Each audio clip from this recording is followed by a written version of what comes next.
Dubai ആസ്ഥാനമായുള്ള റിജൻസി ഗ്രൂപ്പിന്റെ retail ശൃംഖലയിലെ 36ാമത്തെ ശാഖയാണ് നാളെ കുവൈത്തിൽ പ്രവർത്തനം ആരംഭിക്കുന്നത്. വൈകിട്ട് 4:30 രാജകുടുംബാംഗം ഷെയ്ഖ് ദാവൂദ് സൽമാൻ അൽ സബാഹ് ഹൈപ്പർ മാർക്കറ്റ് ഉദ്ഘാടനം ചെയ്യും. 20,000 ചതുരശ്ര അടി വിസ്തൃതിയിൽ വിപുലമായ സൗകര്യങ്ങളോടുകൂടിയാണ് പുതിയ ശാഖ ഒരുക്കിയിരിക്കുന്നത്.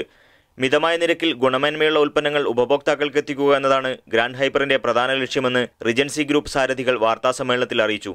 ഇന്ത്യ ഉൾപ്പെടെ വിവിധ രാജ്യങ്ങളിൽ നിന്ന് ഉൽപ്പന്നങ്ങൾ നേരിട്ടെത്തിച്ച് വിതരണം ചെയ്യുന്നതിനാൽ ഗുണമേന്മയും വിലക്കുറവും നിലനിർത്താൻ കഴിയുന്നതായി group MD doctor Anwar Ameen പറഞ്ഞു.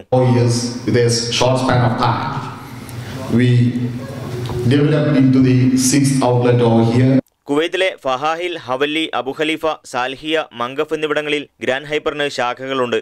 ഉടൻ തന്നെ ഹസാബിയിലും 7ാമത്തെ ബ്രാഞ്ച് പ്രവർത്തനം ആരംഭിക്കും. Regency Group of Corporate Management MD doctor Anwar Ameen Chelat, Grand Hyper Market chairman Jasim Mohammed Khamis Al Shara, director Ayyub Keecheri, CEO Muhammad Suneer, general manager Tahseer Ali എന്നിവർ വാർത്താസമ്മേളനത്തിൽ സംബന്ധിച്ചു. മീഡിയ 1